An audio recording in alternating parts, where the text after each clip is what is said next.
Hello guys, ఇందాకే మా జాతర మూవీ చూశాను. ఆ సినిమా గురించి మాట్లాడే ముందర ఈరోజు బాహుబలి ది ఎపిక్ మూవీ వల్ల అన్ని చోట్ల షోస్ అన్ని సాయంత్రం 6 గంటలకి స్టార్ట్ అయ్యాయి. దానివల్ల సినిమా డిలే అయింది అనుకుంటున్నారు చాలా మంది. రేపు కాదు రిలీజ్, యాక్చువల్గా ఈ రోజు రిలీజ్. అన్ని చోట్ల 6 గంటలకు షో అయితే పడింది. ఇప్పుడు మూవీ ఎలా ఉంది, ఆ సినిమాకి ఎంత రేటింగ్ ఇవ్వచ్చు, ఆ సినిమా ప్లస్ ఏంది మైనస్ ఏంది అన్న విషయాల గురించి మాట్లాడుకుందాం ఇప్పుడు యాక్చువల్గా సినిమా ఫస్ట్ హాఫ్ అంతా పెద్ద ఏం అనిపించదు. సినిమా వరకు చూసుకుంటే కనుక సినిమాలో హైలైట్ పాయింట్స్ ఏంటంటే ఐప్రాది కామెడీ అండ్ అజయ్ ఘోషల్ అతని కామెడీ బాగుంటుంది. అండ్ సినిమాలో స్టోరీ విషయానికి వస్తే కనుక స్టోరీ అయితే పెద్ద స్టోరీ ఏమి ఉండదు. అతను రైల్వే డిపార్ట్మెంట్లో ఎందుకు పోలీస్గా వర్క్ చేస్తున్నాడు అనేది మీరు సినిమాలో చూసి తెలుసుకోవాలి. అండ్ మన నవీన్ చంద్రకి రవితేజ గారికి ఎందుకు వాళ్ళిద్దరికి క్లాష్ అయింది, అసలు వాళ్ళిద్దరి మధ్య ఏం జరుగుతుంది అనేది మీరు సినిమాలో చూసే తెలుసుకోవాలి. అది మెయిన్ స్టోరీ అనమాట. చిన్న లైనే, సో మీరు దాన్ని ఖచ్చితంగా సినిమాలోనే చూసి తెలుసుకోవాలి. చెప్తే కనుక లీక్ అయిపోతుంది. అండ్ ఇంకొకటి ఏంటంటే స్టోరీ ఏం పెద్ద స్టోరీ కాదు. సో అండ్ రొటీన్ స్టోరీనే మూవీ కూడా. అండ్ స్టోరీ కొత్తది ఏమన్నా తీసుకుని ఉంటే బాగుండేది. అది ఒకటి మైనస్ ఉన్నింది. సినిమాలో ప్లస్ పాయింట్స్ విషయానికి వస్తే కనుక ఐప్రాది comedy and Ajay Ghosh comedy అయితే బాగుంటుంది. అండ్ రాజేంద్ర ప్రసాద్ కూడా కామెడీ చేయడానికి ట్రై చేశారు. మ్యాక్సిమం అక్కడక్కడ నవ్విస్తారు. కానీ రాజేంద్ర ప్రసాద్ గారికి ప్రీ క్లైమాక్స్ సీన్ ఉంటుంది, అది మాత్రం మెంటల్ మాస్ అనమాట. అది మాత్రం థియేటర్లో మిస్ అయితే వేస్ట్. యాక్చువల్గా ఆ సీన్ మాత్రం ఆ సినిమాకి చాలా ప్లస్ పాయింట్. అండ్ సినిమాలో ఇంకా హైలైట్ విషయానికి వస్తే కనుక శ్రీలీల కూడా పర్ఫార్మెన్స్ బాగానే ఇచ్చింది. బాగా అంటే బాగా ఏం లేదు, జస్ట్ యావరేజ్ పర్ఫార్మెన్స్.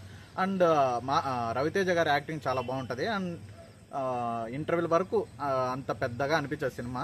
ఇంటర్వెల్ తర్వాత నుంచి ప్రీ ఇంటర్వెల్ సీన్ నుంచి పుంజుకుంటుంది అనమాట. మెయిన్గా ఈ సినిమాలో మెయిన్ అసెట్ ఏదంటే ఫైట్స్ అండ్ సాంగ్స్ అనమాట. ఫైట్స్ అయితే మాత్రం మనకు క్రాక్ మూవీ గుర్తుకు చేస్తుంది. అక్కడక్కడ ఫైట్ సీన్స్ ఆ రేంజ్లో ఉన్నాయి ఫైట్స్ మాత్రం.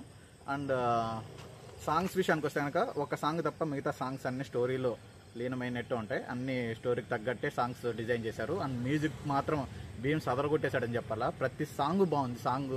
సాంగ్స్లలో వంక పెట్టేయలేదు. అండ్ బ్యాక్గ్రౌండ్ మ్యూజిక్ కూడా సినిమాకి ఎంతవరకు ఇవ్వాలనో అంతవరకు ఇచ్చారు. ఇక మనకి ఇంకా చూసుకుంటే కనుక మైనస్ పాయింట్స్ ఏమన్నా ఉంది అంటే ఆ ఒక్క స్టోరీ అనేది బాగా డిజైన్ చేసినంటే బాగుండేది. క్రాక్ లెవెల్లో కొట్టేది. స్టోరీ బాగా డిజైన్ చేసుకుంటే సేమ్ ఆ స్టోరీ వల్లనే సినిమా మైనస్ అనమాట. అండ్ ఇంకొక విషయం ఏంటంటే ఇది అందరూ అనుకుంటూ ఉంటారు మా కంబ్యాక్ మూవీ రవితేజ గారికి అని. అంటే నా దృష్టిలో అయితే పెద్ద ఇది కంబ్యాక్ మూవీ అయితే కాదు. ఇంటర్వెల్ ముందర అంటే ఫస్ట్ హాఫ్ కొద్దిగా కాన్సన్ట్రేషన్ చేసినంటే కనుక స్టోరీ మీద కొద్దిగా శ్రద్ధ పెట్టినంటే ఈ సినిమా హిట్ అయ్యే ఛాన్సెస్ చాలా ఎక్కువ ఉండేది. ఇక ఫైట్ సీన్స్ కూడా మనకు అక్కడక్కడ అబ్బా ఇంకా దీన్ని మంచిగా డిజైన్ చేసి ఉండొచ్చు అనిపిస్తుంది. కొన్ని చోట్ల ఎక్కువ స్లో మోషన్ పెట్టడం వల్ల పెద్ద ఎఫెక్ట్ చూపించదు. క్రాక్ మూవీ రేంజ్లో ఉండదురా ఈ ఫైట్ అనుకునే లోపలే ఆ విజిల్ మూమెంట్ వచ్చే లోపలే డల్ చేసేస్తాడు అనమాట. ఒక విలన్ది ఫ్యామిలీ వాళ్ళు ఫైట్ సీన్ ఉంటుంది అనమాట, ఒక గ్యాంగ్ లాగా. అది మాత్రం ఎక్సలెంట్గా ఉంటుంది. అది మాత్రం హాల్లో చూడాలా.